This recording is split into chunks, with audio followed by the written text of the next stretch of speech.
What's up, my friends, and welcome into the PHLY Phillies podcast. Hello to you. An excellent baseball weekend, and we'll get to all of that in the next hour's time across the Delaware Valley, wherever you are, down the shore, up the mountains, or if you're watching in a different part of the world. Hello. Thank you so much for being here, and welcome into the PHLY Phillies podcast. Tyler Zulli with you for the next hour. Andrew Frazier producing today's show. We'll speak to Bob Cooney at 1:30. We have our Ace Hardware temp check segment, as we always do. Our big deal segment coming up in just a little bit as well. However, before we do anything, I have some news. If you've not seen it, if you haven't, I suggest you head on over to the PHLY Flyer show as they wrap up. And if you have seen it, well, the Flyers made a move heading into the NHL draft, which is this weekend. NHL and NBA drafts this weekend, and we'll talk about that move in just a second. But it is never been a better time for you. If you're not a diehard already, some great opportunities. Here you go. We call it Make Your Move. It's an opportunity to make your move. The Flyers are making moves in the trade market. The Sixers made a move up the draft board all the way up to 3, and it's a $36 intro offer, which is more than half off, which our regular diehard membership is for your first year, $36 for your first year to become a diehard. Head on over to allphly.com to get all of the information, whether you are a Flyers fan, a Sixers fan, or you're a Phillies fan and you're here and you're not a diehard. If you're thinking about it, if you said the $80 is a little steep, but I like the $36, your first year for more than half off is an excellent buy. As the Flyers will get set for the NHL draft this weekend. Sixers get set for the NBA draft on Wednesday, and we'll have all the coverage live for you. PHLY Sixers with Devon, Kyle, and Derek, and Rich. They do an excellent job. And breaking news as we were getting ready for the show, speaking of making moves, the Flyers have acquired Trevor Zegras from the Anaheim Ducks. And I am going to tell you this right now. Now, you have maybe seen me on the PHLY Flyer show filling in, and I do my best. And I guess admirable is the word that you can use when I say I do my best. However, I'm going to give you my baseball 2 cents on a Flyers trade, and then we'll get into the actual baseball conversation. I think this was an excellent trade for the Flyers. I think this was a buy low type of trade for a young player who has a lot of untapped potential still. Injuries have played a part in his last couple of years. He's not been the player that he was in, 2022, I think it was, when it was really, really productive for the Ducks. I think if the Ducks would have traded Trevor Zegras a year ago, this is not the return they would have gotten. They would have gotten much more. But the Flyers move Ryan Poehling, who I like, and I think Ryan Poehling's a glue guy. He's a good, good bottom 6 forward. He's the type of guy that you want to have on your team, especially when you're good or you're bad. Like, you don't specifically need a Ryan Poehling when you're in the middle. But, I like Ryan Poehling, but you give up Poehling 45 in this year's draft and a 4th in next year's draft for potentially, I don't want to say limitless upside, but I think a lot of upside. This was a really good move for the Flyers. So if you're thinking of an opportunity, and there you go, Trevor Zegras for Poehling, 45 in this year's draft, which is a 2nd-round pick, and a 2026 4th-round pick. We're not going to talk too much about it. This is the PHLY Philly show, of course, but I wanted to put my 2 cents in there. I thought this was a really good move for the Flyers. And I think it's a low-risk, high-reward type of move. If Zegras pans out the way they're hoping, then I think this is an excellent move for the Flyers. Of course, if you want more in-depth information, if you want better conversation than what I can provide you, the PHLY Flyer show, I believe, just ended. If not, maybe they are still going. But either way, check out with what Bill and Charlie and Kelly have to say on this move. Let's talk about the Phils, though, because this was an excellent weekend of Phillies baseball. They take 2 of 3 from the Mets, and you've heard me talk a lot on this show that a game is 0.6% of a season. A series is 1.8% of a season if it's a 3-game series. And even if it's a 4-game series, it's less than 2.5% of the season. Use the cliches, marathon, not a sprint. Use the cliches, nothing really matters until August, or nothing matters until the trade deadline, which are all valid points. You don't want to get too high or too low. If you take viewing the Phillies or viewing baseball from the lens, especially of the lens of the NFL, but I think the lens of really any other league, you're going to find yourself burnt out by about this time, maybe by the trade deadline, because you get too emotionally high and too emotionally low in a season that's 162 games. It's just too long to not be emotionally compact, if that makes any sense. But I will say this. I think certain series over the course of the season have more weight. They have more gravity. They have more oomph, if you will. And I think this is one of them. This series this weekend, especially considering the way that you got boat raced at Citi Field earlier in the season in April, considering the fact that was part of a 4-game slide that puts you to 13-13, considering the fact that it felt like that was the Mets just kind of controlling you, and they have for the most part over the last couple of seasons. Their win-loss total against the Phillies, including the postseason, is really, really good. And I think over a 20-game sample size, there's something like 14-6 over the last 20 games, including 3-1 in the postseason. So I'm not going to put any extra leverage on this series other than the fact this felt more like a statement series for the Phils. Taking 2 of 3 felt like you made a statement against a team that has owned you for the better part of a season and a half now. You made a statement against the team that you are going to be neck and neck with all season long. The Mets aren't going anywhere. The Mets, just because now you've beaten them 2 of 3 and you've taken sole possession of first place, it's through 78 games. There are still, let's do quick math real quick, 84 games left to be played. We still have slightly over half of the season left to be played. And you're still 2-4 on the season against the Mets. So they still own the tiebreaker over you. You still have a ton of baseball left to play against them, but they still do own the tiebreaker over you.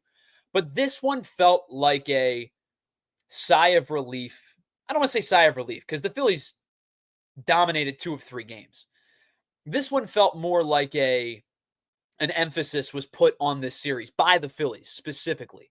Now, I will say this. The Mets their starting pitching's struggling, and the guys that are healthy are struggling. They've lost Kodai Senga to an injury recently, who was pitching really, really well. They lost haven't had Sean Manaea for all of the season. He's set to return soon-ish. They lose Jose Quintana in a free agency. He signed in Milwaukee. He's pitching well again this year. Griffin Canning has come back down to earth a little bit. But I will say this, the Phillies did what they needed to do, and it felt like there was some emphasis behind this series to take this series and kind of put the foot on the gas pedal on Friday night and on Sunday night. And it culminated after a night where you didn't get a lot of length from your starter in Mick Abel, where your bullpen was taxed. It culminated in a fine start by Jesus Luzardo. And Luzardo, for the 2 struggles that he had against the Blue Jays and against the Brewers, and a so-so start mixed in since then, has bounced back really nicely from those 2 really bad starts, has bounced back really nicely from his tipping pitches, conversation that we were talking about just a couple of weeks ago. When the Phillies needed innings and outs from Jesus Luzardo, he delivered. It sounds very cinematic. It sounds very movie-like, where you say, in a world where a superhero was needed, right? It almost feels like the Avatar. I'm going to nerd out for a second. If anybody are fans of Avatar: Last Airbender, what's the line in the opening? When they needed him most, he vanished or he disappeared or something like that, right? It felt like very cinematic that when the Phillies needed outs the most and they needed a pitcher to shove, he shoved last night. And he gave you 6 2/3 scoreless innings. He pitched into the 7th. He gave you 20 outs. And he kept a top-heavy but potent Mets offense off the scoreboard for almost 7 full innings. 6 2/3 innings, no earned runs, 3 hits, 1 walk, 7 strikeouts. Last night, the Phillies needed length from Jesus Luzardo, and he delivered. He pitched into the 7th. He threw 107 pitches and walked off to a cacophony of standing ovation cheers, because that's exactly what the Phillies needed. That is the type of front end of the rotation start when you have an opportunity to win a series and take sole possession of the division that a team and a fan base is looking for. And Jesus Luzardo delivered. And I'm going to steal these stats from Corey Seidman of NBC Sports Philadelphia. Corey Seidman said, the 3 best offenses that Jesus Luzardo has faced this season have been the Dodgers, the Mets, and the Cubs. And he's faced the Cubs twice now. Over those 4 starts, 25 and 2/3 innings pitched, 1 earned run. 25 and 2/3 innings pitched, 1 earned run. Talk about it when you need a guy the most, he delivers. That's exactly what Jesus Luzardo did. And yes, D-Rails, I literally just said that 2 minutes ago. The Phillies are still 2-4 against the Mets this season. Thank you for joining the show. Anyway, let's get it back to the regularly scheduled programming here for just a second. Jesus Luzardo's season ERA now is back down to 4.08. And you could sit here and say that's not very good. And over a course of a season, it's not. It's 4 earned runs over 6 innings, or it's close to it, or it's 4 earned runs over 9 innings, excuse me, which numerically it's not like the greatest number in the world.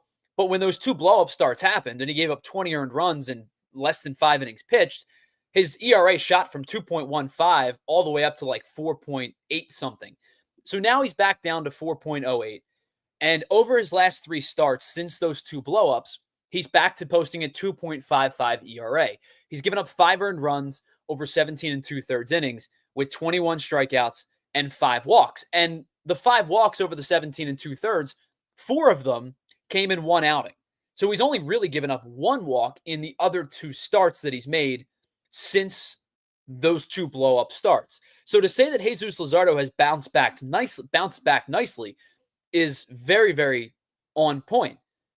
In the starts that Jesus Luzardo has made this year, where he's walked 2 or fewer hitters, and that includes last night. And one of those games I took out of the equation. Maybe I'm stat bending a little bit. Maybe I'm cheating a little bit here. But I took out the one of the 2 starts that he got shelled. He did walk 2 or less, but that was more of the fact that he was just getting crushed, and there really wasn't a whole lot of deep counts because it was a lot of first and second pitch swinging. And so yes, maybe I'm cherry picking stats a little bit here, but I think it proves a point. In the starts that he's made where he's walked 2 or fewer, and I eliminated that start, that's 11 of his 15 starts this year, or of his 16 starts this year, excuse me. In those 11 starts, he's given up 16 earned runs. I think the math is math in here, and it's pretty simple. It's 2 + 2 = 4 for Jesus Luzardo. When Luzardo keeps the ball in the zone and attacks, but doesn't leave the ball over the heart of the plate, like we saw a lot in the games against the Blue Jays and against the Brewers, he's had nothing but success this season so far. He has been absolutely everything that you could ask for outside of those 2 starts.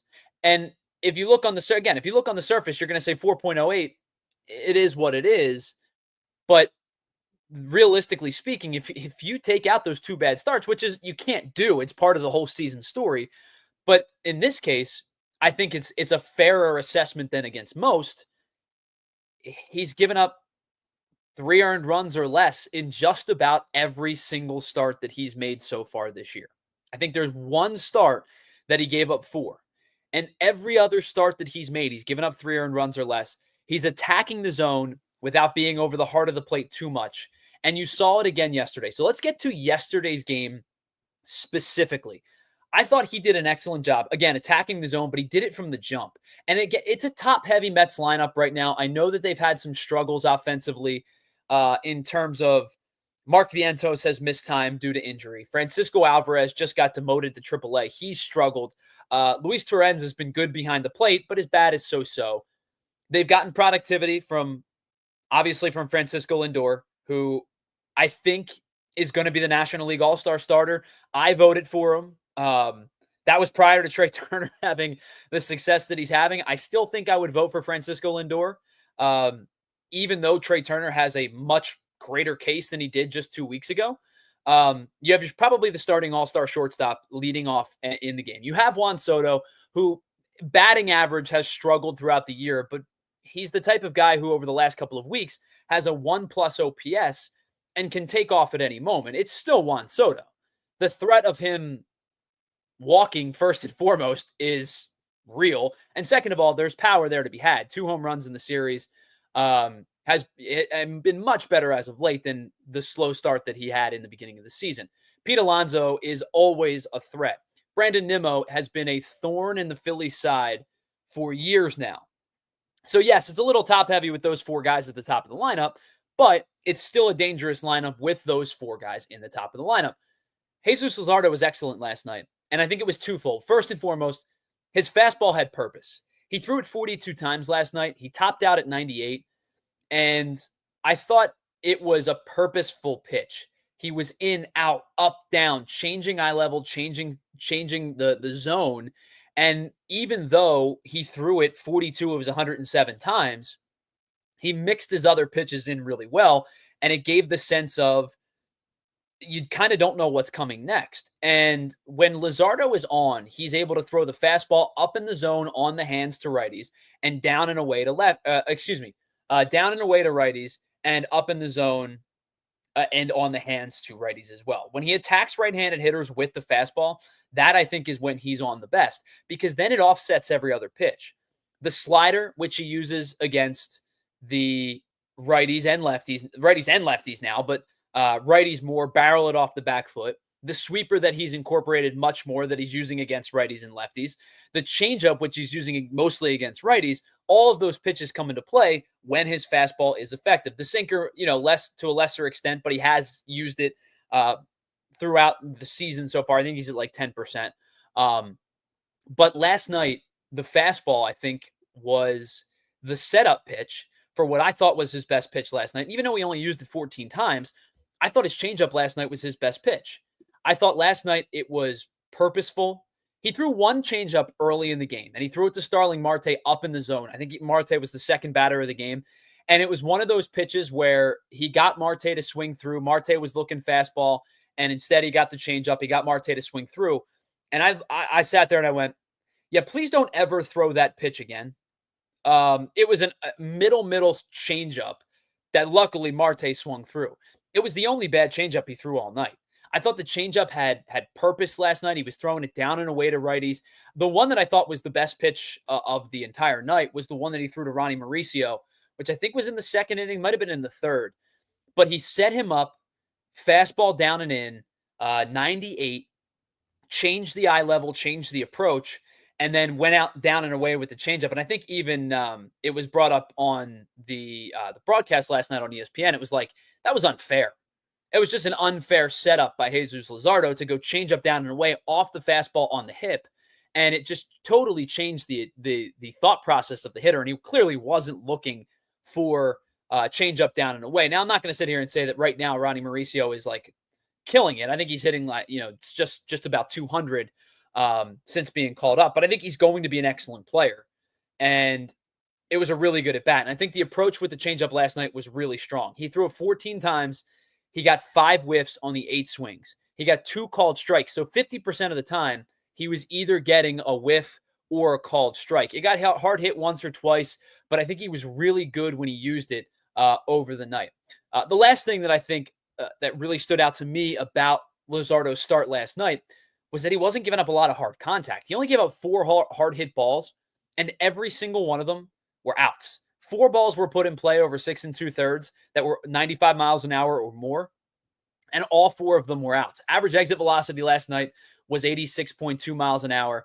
The Mets had 10 balls in play that were under 90 miles an hour. And the one that I really liked was that the Mets had 7 batted balls that had expected batting averages of 150 or below.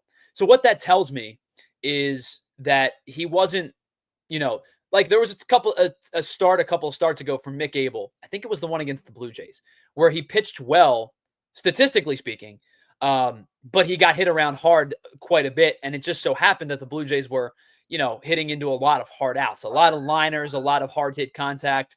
And they were just hitting into a lot of hard outs.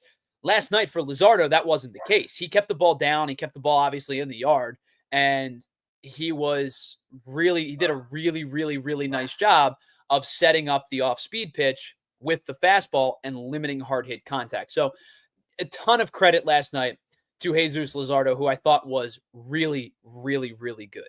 All right, let's pause for a moment. Coming up in about 10 minutes time, we're going to chat with Bob Cooney. I have one big question for Bob because he wrote an article a couple of weeks ago. And I think at the time he was right. Now I'm questioning if maybe the Phillies have answered the question to the article. I'm excited to talk to him in just about 10 minutes time. On the other side of this, we'll get into our Ace Hardware temp check. We still have our big deal segment, which I guess it's not the big deal if it's at the back end of the show, but that's how we're structuring today's show. We'll do that, all of that and more in the next 40 minutes right here on the PHLY Phillies podcast. And before, by the way, I forgot to mention, I apologize. Today's PHLY Phillies podcast, as always, is brought to you by our friends over at Bet365. Whatever the moment, it's never ordinary at Bet365. We'll talk more about them in just a little bit. But first, let me tell you about our friends over at Art of Words. They say a picture is worth 1,000 words, and Art of Words is proving that with incredible Philly-centric art. Whether it's sports or otherwise related, you can get anything you're looking for that's going to be a conversation starter with the Art of Words. I have one that's hanging in my childhood bedroom. It's Brad Lidge after the 2008 World Series, where he was dropped to his knees, hands were raised in the air, and every single outcome of every single game is the art. It's so cool how Art of Words does this. It's handwritten words that form a much larger picture. You can get every Eagle ever that forms Lincoln Financial Field, every Philly ever that forms Citizens Bank Park, but it's not just sports. Like I said, you can get in on the Jersey Shore, the Philly skyline, the art museum, whatever it might be. These are conversation starters. Somebody's going to see this and they're going to see a name on the Citizens Bank Park one, and then another, and then another, and then you're down the rabbit hole of, remember this guy back in 2002? That was really, to me, that's the cool part about it. And of course, with Art of Words, if you head on over to artofwords.com, you can use the code PHLY at checkout and you can get 15% off your purchase. Once again, that's artofwords.com for 15% off of your purchase. All right, our presenting sponsor today, of course, our friends over at Bet365. Whatever the moment, it's never ordinary at Bet365. Bet365 has 90 million users worldwide, and they found out why. It's never ordinary. 780,000 live streamed events each year, and live betting and live in-game betting, more importantly, across 78 different sports. And here's some awesome news. New customers right now get $150 back in bonus bets when you bet just $5. Win or lose, all you have to do is sign up, use the code PHLY365, deposit $10, and place a bet for $5, and get that $150 back in bonus bets whether you win or lose. Must be 21 and physically located in Pennsylvania. If you or someone you know has a gambling problem and wants help, please call 1-800-GAMBLER. All right, hello to everybody in our chat. Hello to D-Rels. Hello to Peel and Onions, Filthy McNasty, Ray Schumacher, Molly and Barkley's Life, Futz, K-Red.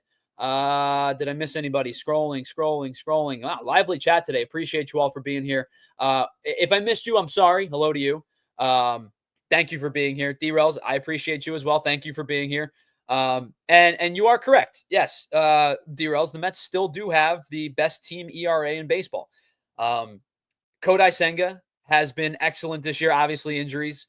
I don't know how long he's going to be sidelined for, but he's been excellent this year. And I will say this. I think the Mets are in a spot right now where, yes, they've had a little bit of a tailspin over a last 2-week sample size. But I will say this. I think the Mets are probably pretty happy where they're at right now for a couple of different reasons. I was very vocal about the Mets starting rotation heading into the season. I looked at it and said, you lost Quintana. Minaya is injured for however long Minaya is going to be injured for. You lost Severino. And in their stead, it was Griffin Canning, who I didn't know if you could trust. It was David Peterson, who's been really, really good since coming off the injured list last May. And it was Kodai Senga at the top. And then how were you going to fill the other voids? And, you know, it was Clay Holmes was brought in to be a starter. Didn't really trust that. But I will say, I think the Mets starting rotation has played above its pay grade so far, because obviously Senga is a beast, no doubt about it. One of the probably 5 or 6 best single pitches in all of baseball. I think Minaya I think Minaya is kind of quietly one of the unsung good pitchers of. I'm not talking about an ace. I'm not talking about a 1. But if you need like a back end 2, 3 type of guy, Sean Minaya, you can do much worse than Sean Minaya. And then I think David Peterson, as I said, has been excellent. He's really kind of proven himself to be a really, reliable lefty after some, shaky start to his career, back and forth, bullpen starter. He cemented himself as a starter in that rotation. I think the Mets are looking at it and going, hey man, we've been, here my dog, I think somebody's at the front door.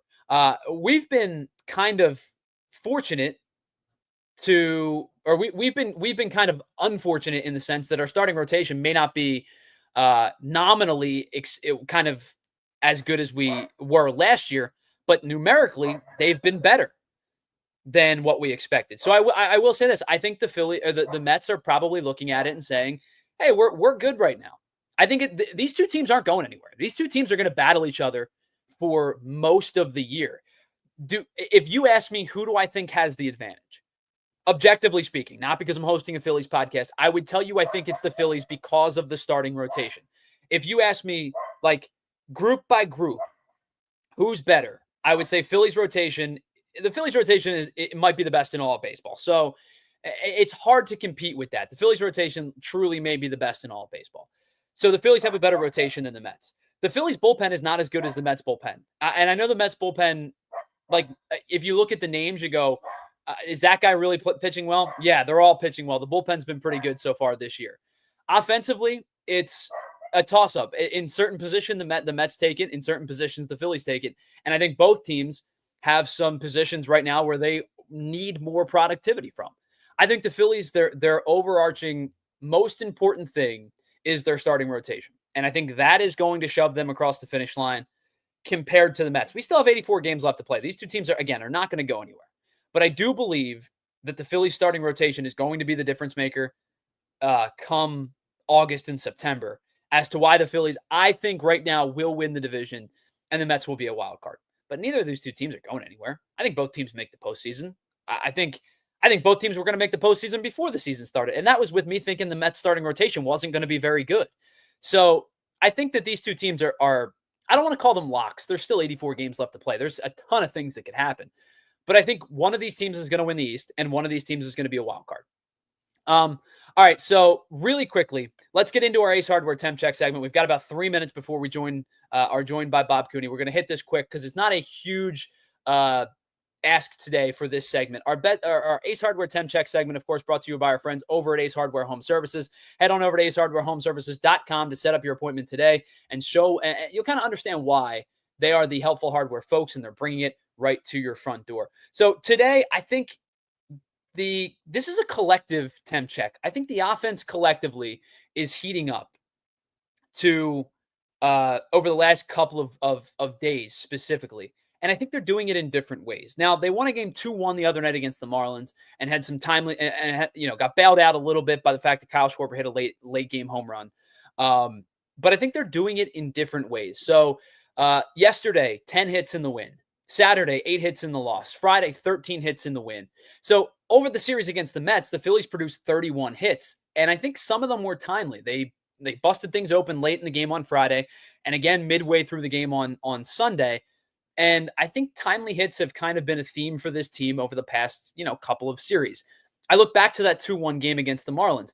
Edward Cabrera was excellent in that game. Christopher Sanchez outdueled him just by the thinnest of margins, but Edward Cabrera was really, really good. And why the Marlins pulled him, I still have no idea. But I thought he was really good in that start, and the Phillies got 2 runs late off the bullpen, including that Kyle Schwarber home run late in the game to push them across. Wednesday, they scored 4 runs in the fourth against the Marlins, and they did it with small ball, single, walk, single, that eventually led to the Bryson Stott home run that busted things wide open. And I think that the Phillies have done a really nice job of winning games in different ways. So our Ace Hardware Temp Check, it's a short one today, just because I think that everybody deserves a little bit of credit. One guy in particular that I'm super, super excited about the future of is Otto Kemp. We'll talk more about him in our big deal segment coming up. But that's our Ace Hardware Temp Check segment of the day, brought to you by our friends over at Ace Hardware Home Services. Again, head on over to acehardwarehomeservices.com to find the next service that you need, whether it be heating, cooling, plumbing. It's going to be 7 bazillion degrees out over the next couple of days. So if your AC is not working, please, please, please get on that. Be safe. It's going to be really hot. All right, we're going to pause for just a moment. On the other side, we'll chat with Bob Cooney to check in with our weekly Monday report as we have another series in the books, and we'll check in with his series recap, start to look ahead to the Houston Astros as well. We'll do that on the other side. This is the PHLY Phillies podcast brought to you by our friends over at Bet365. Whatever the moment, it's never ordinary at Bet365. Let's hear about some of our friends here at PHLY. All right, our friends over at Empire Today. If you're thinking about flooring, you know where to go. We've all been in the big box stores before, and you've kind of been in the aisles, and you've been up and down the aisles, and you're wandering aimlessly because maybe you don't know what you're looking for. Maybe you don't know what style, what selection, what fit you're looking for, and that's okay because you're not an expert. But you know who is an expert? Empire Today, and they're going to be with you from start to finish in the process. And they're going to take a one-on-one approach with you. They're going to be able to come out to your home, take precise measurements, answer all your questions as the best professionals in the flooring industry. They're going to show you what your new flooring is going to look like in your home with your furniture in your space.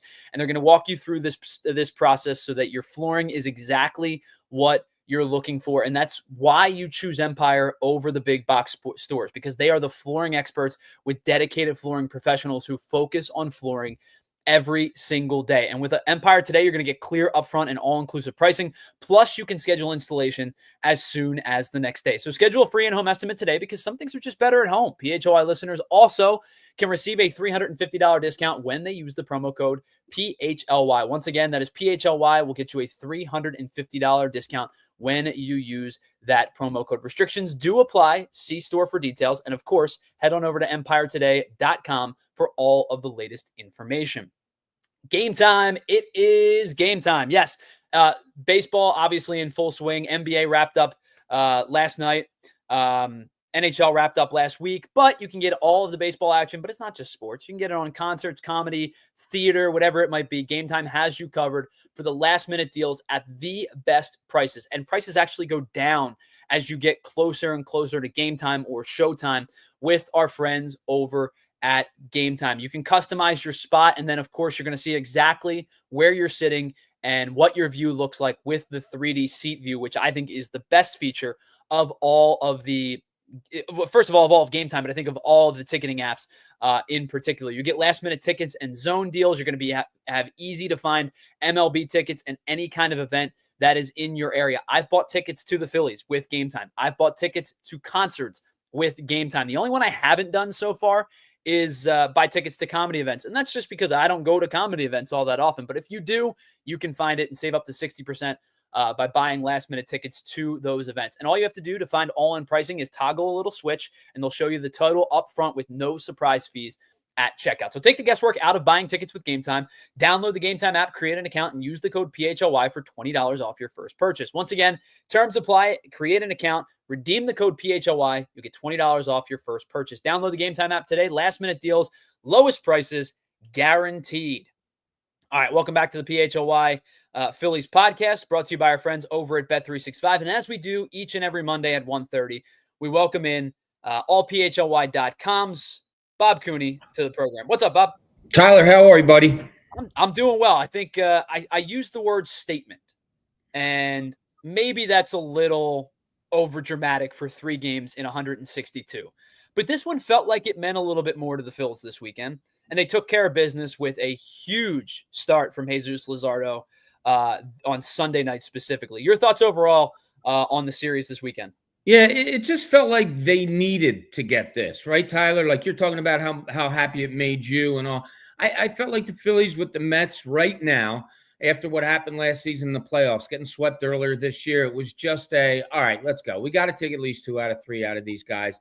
Let's show it. And if you're going to lose one of them, okay, let it be the rookie on the mound and Abel giving up the home run. Let that happen. And it did. You're not going to keep Lindor, Alonso, Soto. You're not going to keep those guys down for a full series. But the start that they got from Wheeler and then the start they got yesterday, that's what we expect anymore. And 2 or 3 is what you expect anymore.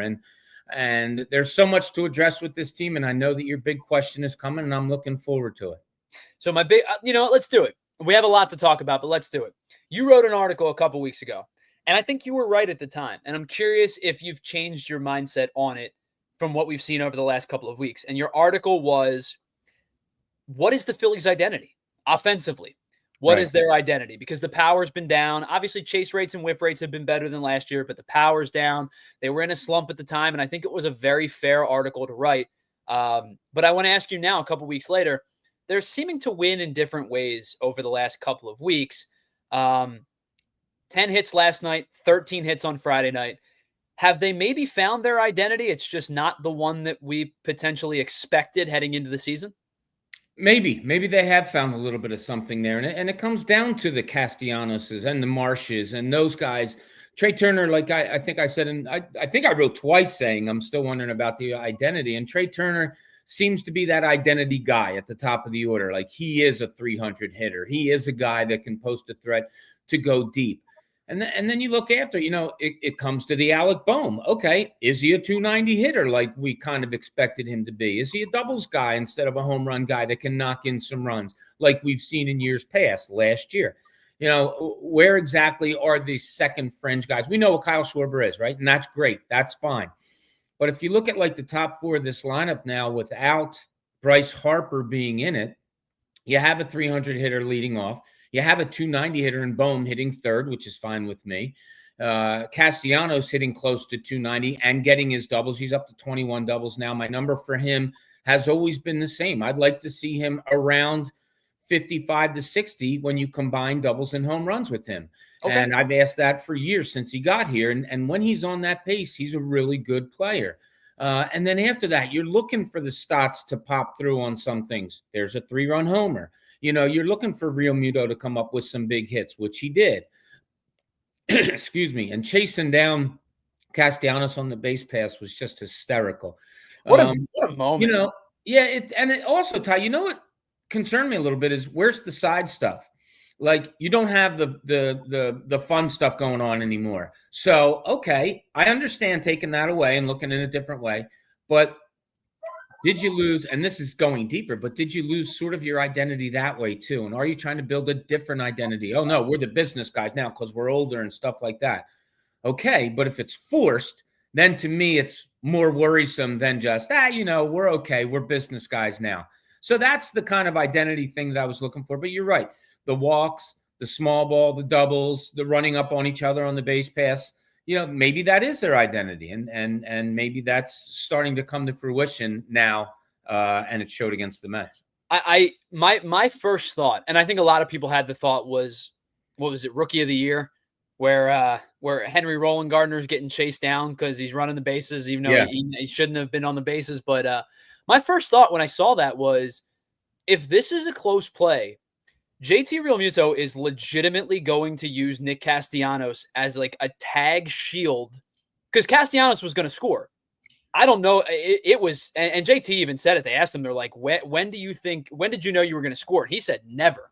So like, I think if it was a close play, JT was going to use Castellanos as like a tag shield and slid behind him and then kind of slapped the hand down. It was comical, but it was like, maybe he thought that out a little bit more than it felt at the time. So here's what came into my mind. If you know JT Realmuto's background, 2-time state champion football player. What position? Quarterback.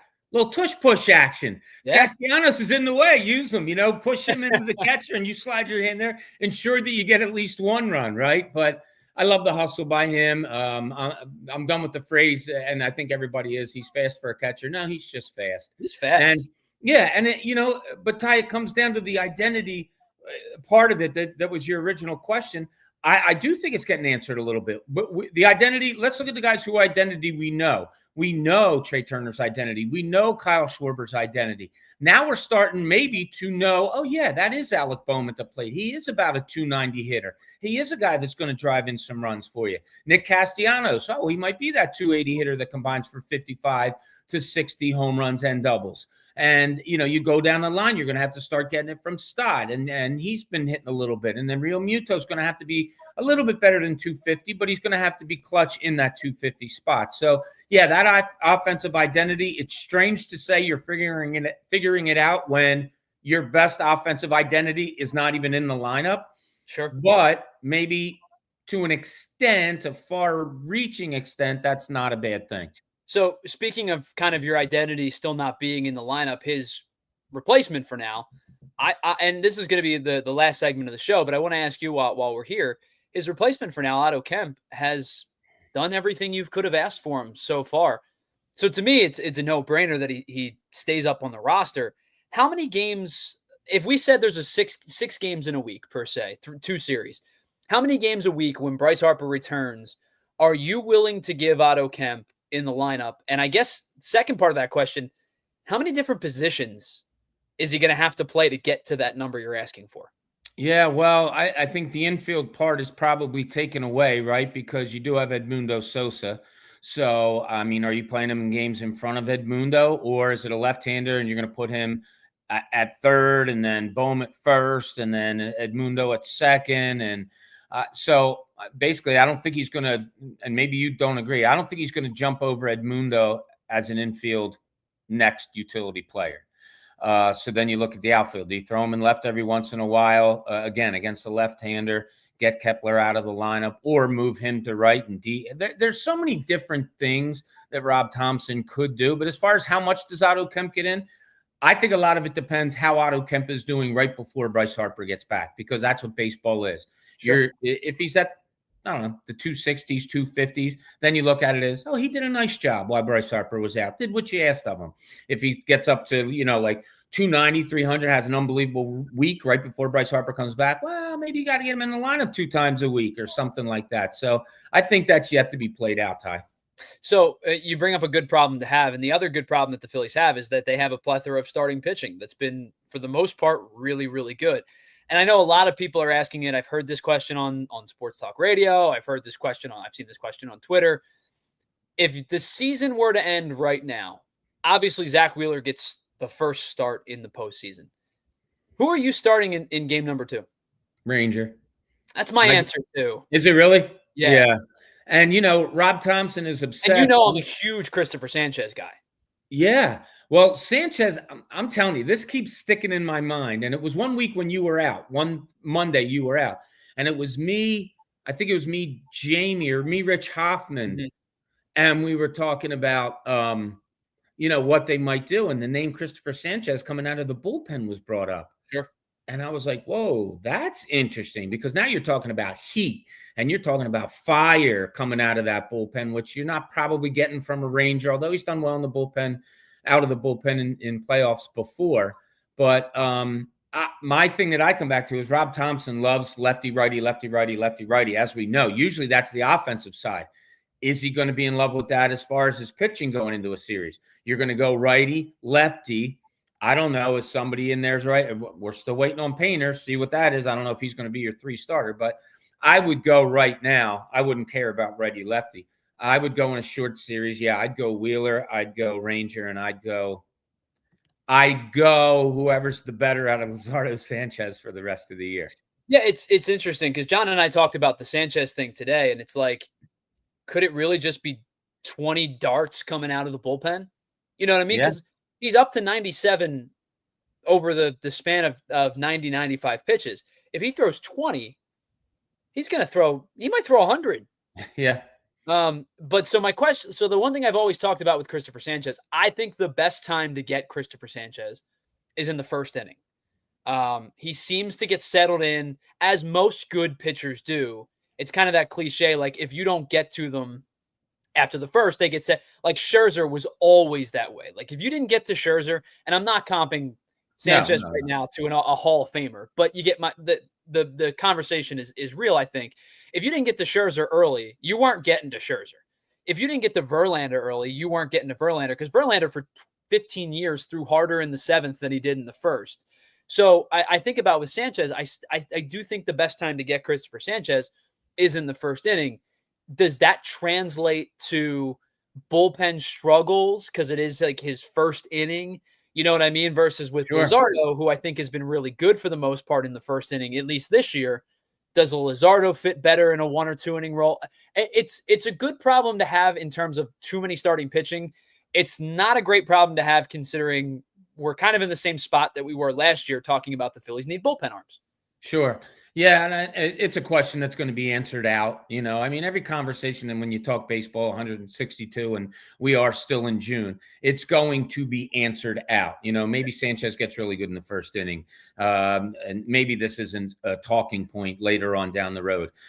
Maybe Mick Abel becomes oh my God, it's a rookie. Yeah, he was good at first, but he's getting banged around a little bit because major league hitters are starting to see who he is. If that comes about, do you have Painter just come in and say seamlessly, hey, you come in and you be Mick Abel's spot for, I don't know, a little while, and maybe he's even better than we think. There's so many things that are going to play out with this pitching staff. I think most of it has to look at the bullpen, because this starting pitching, to me, I said it to you a couple weeks ago, they're just sick. Like, they really are. 2 out of 3 games against the Mets, your starters left without giving up a run. I mean, that's the Mets. So, right, Wheeler didn't give up a run in his 5 innings on Friday, right? Correct. Right. Yep. Yeah. So, labored a little bit. Definitely didn't have his best stuff, but no, gave you the start you needed. Exactly. So, I just, if you're going to look long term, it's like, oh, where are the Phillies going to be come playoff time? Start with the number one subject that we should all have when it comes to playoffs: starting pitching. Yep. I'm sorry, but I think the Phillies have an advantage over pretty much anybody in a short series when it comes to starting pitching. I think at least in the National League, because we talked about the Dodgers early in the season. For the 18th year in a row, the Dodgers starting pitching's been tested because of injuries. And then you think about the other teams across baseball. I think the Braves have a pretty good top 2, well, top 3, with Strider now kind of finding his groove a little bit. Yeah. With Sale, Schwellenbach, and Strider. But I think outside of those 2 teams, nobody's rotation worries me. I shouldn't say worries. There's good rotations across. Sure, baseball. There is. Nobody in the National League, I think, can stack up to the Phillies rotation right now. Yeah, no, I just don't. And we're talking about depth there. We're talking about Aaron Nola's not even back. And I don't know if you can write him off. He's a veteran who's put in a lot of innings. He knows how to pitch. He could come back from an injury, Ty, and be, wow, like pretty good for a 10 start span or a whatever, and then get into the playoffs, maybe, if it's that much. There's just so much there, and we're still talking about Painter and Abel, and we'll see. But that's the confidence that I have, and that's why I lean so much to writing about what's the offensive identity, because I'm really convinced what the starting pitching identity is. Whoever it is, it just seems like they're really good. Now this bullpen just has to get shored up. So one last thing about the starting rotation. Christopher Sanchez in June is apparently one of the best pitchers in the history of baseball.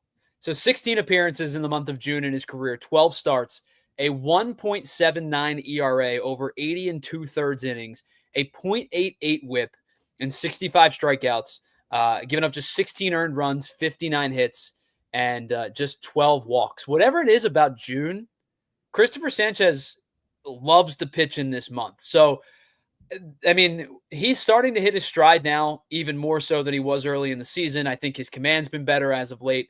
His velocity's still there. The changeup's always going to be filthy.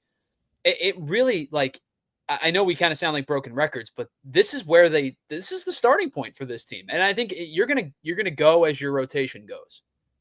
Yeah, I agree. And you're at a good spot right now. 16 games over 500. You've won 9 of 10. You just beat your rival, who you had to get, like I said earlier when we started, you had to get confidence against. I think they did that this weekend. And look, anytime you go into a series and you have, it's so much fun to look. Or who's pitching tomorrow night against Houston? Oh, Suarez, cool. Like, you always have a chance with everybody they put out there, and that you're not saying that in years past, and you're not throwing out a Ranger, or you're not throwing out a Taiwan Walker every 5th day anymore. Thank God. Well, and it's funny, you even think about 2022 when they went to the World Series. Like, there was a part of me that, no disrespect to these guys, but when you buy a ticket and you go down to the ballpark and you're like, oh, who's starting tonight? And it's, you got Kyle Gibson. Yeah. You got Noah Syndergaard. Darn. Yeah. Now it's like you got Mick Abel, and that's the worst of it. And he's been, other than his last start, he's been pretty good especially as a rookie. And you're looking to the future, right? I always love going to a game when a young guy's pitching, because it's not just about then, it's about the future and how's it going to play out. And Mick Abel's been fun to watch pitch so far. And he got roughed up the other night. My fun thing is, okay, that happens. Is he going to bounce back? how is he going to bounce back? Because the mentality part of his pitching is a big part of his pitching. So we'll see how that plays out. In the meantime, you're throwing out the Wheelers and the Suarez and the Sanchez, and the Luzardos. It's a great pitching staff as far as starters go right now. All right, Bob, I got to ask you because I haven't seen you since. How'd you shoot at the golf outing a couple weeks ago? Oh, how did we play? We did all right. We didn't do very well, to be honest. It's all right, neither did we. Yeah, it was a great time. Our partners that we played with were awesome. Jamie is funny. I play worse golf playing with Jamie Lynch because I just laughed the whole time. You're having a great time.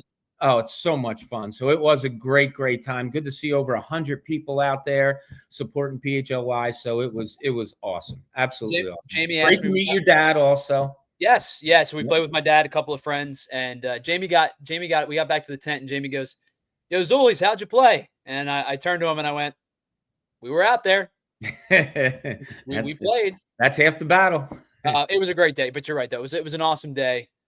Glad there were as many people that were out there as there were. All right.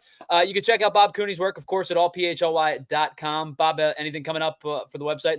We'll take a look back at what's going on, or what has happened offensively a little bit, but I'm going to dive a little bit more into the pitching and exactly all this greatness that we've seen has been just so much fun for me to watch. When you can zone in on a team on exactly something that you know is going to be good, that's pretty cool. And I think the Phillies starting pitching is that right now. Bob, you are the absolute best as always. Thank you so much for joining us, and we'll talk to you again next Monday. Thanks, Kyle. You got it, buddy. June's going to be over next Monday. What's that? June will be over next Monday. We're into July baseball next week. Good point. Yes. Don't wish the days away, Tyler. Us older people. Believe me, I'm not. I'm a summer guy through and through. So, Bob Cooney, thank you so much. Appreciate you, my friend. You're the man, buddy. See you.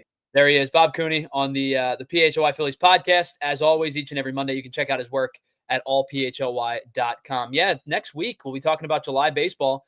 And, of course, the trade deadline is just a little bit over a month away. We'll talk more about that throughout the next month or so as the Phillies get set to take on the Houston Astros beginning tomorrow. Day off after playing, 10 in a row, I think, or 13 in a row.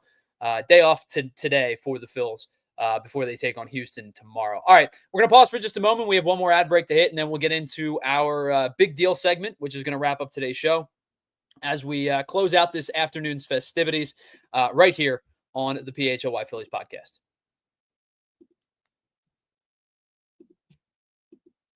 All right, let me tell you about our friends over at GLAT Hair Restoration, because if you're thinking about going overseas for that expensive hair restoration process, think again. You can save $1, but more than that, you can get incredible board-certified surgeons with over 30 years of experience at GLAT Hair by Morgenstern Medical right here in our backyard at Bala-Cynwyd. I worked in Bala-Cynwyd for 6 years.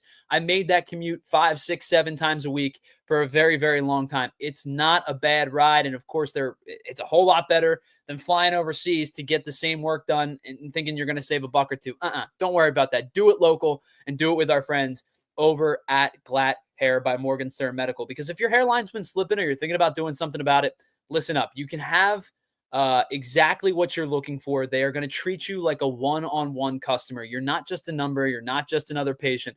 You are you, and you have your unique hairline and your unique issues, whatever you're thinking about doing. They're going to walk you through the process from an initial consultation all the way up to, and if necessary, the hair restoration procedure. But they may not say that right away. They may say, hey, listen, you're not there just yet. We've got some other things that we can do to slow the receding hairline process down.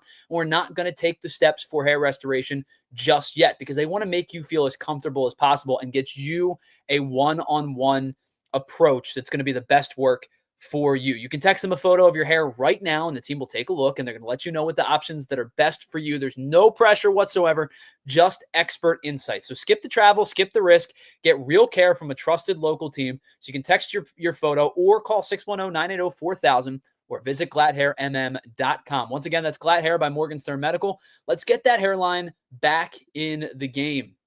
All right, LinkedIn, if you are a small business owner, you know how important it is to finding the right candidate to making your business successful. But you don't have time to go through all those applications all the time or go through a million different applications because there's just hundreds of different people that are looking for the job. But you want to find the right candidate, the qualified candidate that's going to fit your needs the best. That is where LinkedIn and LinkedIn Jobs come in. So you can post your job on LinkedIn and use their new feature that's going to help you write your job description for you and then quickly get your job in front of the right people with deep candidate insight. You can post your job in 2 different ways. You can either post your job for free, or you can pay to promote it, and promoted jobs get 3 times more qualified applicants. And at the end of the day, the most important thing for your small business is the quality of candidate. And with LinkedIn, you can feel confident that you are getting your best. You're going to find out why more than 2.5 million small businesses use LinkedIn for hiring today. You can find your next hire, next great hire, that is, at LinkedIn. So post your job for free at linkedin.com/Phillies. Once again,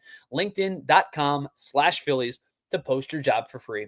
Terms and conditions do apply. Big thanks to our friend Bob Cooney for joining today's program, and of course to everybody in the chat and all of our producers as well, both to Andrew and Joey. I think I saw one of our new interns back there. Ethan, is he there? He is, and he's got a Tribe Called Quest shirt on, so I think that he and I are going to get along swimmingly. All right, one final segment here before we get out of here for the day. It is our Big Deal segment. Our Big Deal segment is brought to you by our friends at Cherry Hill Mitsubishi. Now, I'm going to screw up that word a million times, and you've heard me do it a million times, so I apologize. If you're looking for the most affordable 7-passenger SUV in America, stop in today and tell them the PHLY sent you, and you can receive a $100 restaurant.com gift card just for taking a test drive. Listen, head on over to cherryhillmitsubishi.com or head on over to any of the bridges. It's right across in any of the bridges at Cherry Hill, when they're available online 24/7. All right. Our big deal is a question that I asked Bob before he left, and that is about Otto Kemp, who I think has been really, really good since he's come up from AAA. Otto Kemp's profile is basically the profile that we've seen from Otto Kemp. Good bat-to-ball skills, really strong power, and swings and misses a lot. So maybe I shouldn't say bat-to-ball skills. I should say more when he connects, good bat-to-ball skills. Swings and misses a ton, whiffs, chases a little bit more than we'd like. But pretty much exactly the player that we expected Otto Kemp to be, he has been. Now, he's just missed his first home run probably about 5 or 6 different times so far this year. He's driven the ball to the warning track a couple of different times, just hasn't quite gotten there. But the numbers are really good. And, Joe, if you don't mind flashing up those numbers from Otto Kemp, since he's joined the Phillies, here is his game log in the last couple of weeks. So June 11th up until June 22nd. So it's the last 11 days. His average has gone up and down, fluctuated a little bit, but right now he is sitting at 260. Yes, he struck out 15 times in 50 at-bats. That is the piece that we've talked about, where there's a lot of whiff rate, there's a lot of chase rate. The K rates are going to be high, but he also has 13 at-bats and 13 hits and 50 at-bats, and has driven in 6. And I think has done an admirable job filling in. I think defensively, he's been pretty good at first base as well. And obviously he's played a couple different positions, played in left field the other day, played at third when he first came up. But I think first base, he has filled in really well for the Phillies since Bryce Harper went down. So here's my question. I think they're going to have a logjam on their hands when Bryce Harper returns. And I asked Bob this question: how many times a week does Otto Kemp play? And he said a couple. And I was kind of surprised. I thought that was a little bit lower.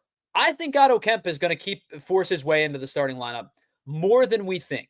Now, I agree with Bob. I don't think he's vaulted himself over Edmundo Sosa as the utility infielder.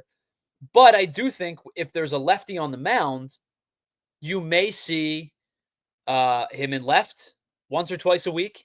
I think especially as Bryce Harper eases his way back in, you may see him at third or at first a little bit more. You may see him at third with Alec Boehm at first and Bryce Harper DHing if they're going to put Kyle Schwarber. Optionality is here. Now, I'm not going to sit and I will say this. I was listening, before we do that, I just want to say thank you to everybody who tuned in to the show today on our streaming platforms, our Roku, our Samsung platforms. If you want to catch the rest of the show, head on over to allphly.com to catch the rest of the show, because we are officially in overtime.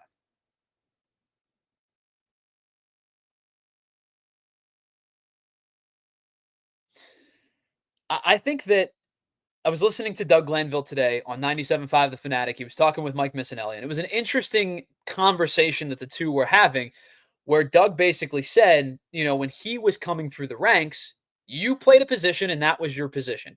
For good or for bad, that was your position. So he said he came up as a center fielder. He was going to play center field. No matter if there was a all-star level center fielder in front of him slowing down his process, or there was a nobody in front of him speeding up his process. Now, certain positions, that still holds true. If you're a first baseman and that's what you do, that's what you've got. I think about Ryan Howard not too long ago. Had a log jam in front of him with Jim Thome. Eventually, Jim Thome gets hurt. Ryan Howard comes up. The Phillies are able to move Jim Thome. Ryan Howard has a pretty darn good career. There also can be said that it sometimes slows guys down, where if you are a first baseman with a Ryan Howard in front of you, if you're a first baseman with Bryce Harper in front of you, a Pete Alonso in front of you, like it does become a little bit more difficult. If you're strictly a DH and Shohei Ohtani's in front of you, likely chance that you're not playing for the Dodgers, or you better learn how to play a different position.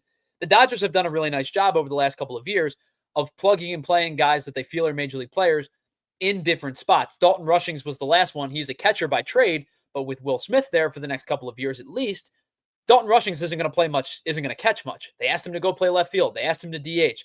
All of these things allowed for fluidity.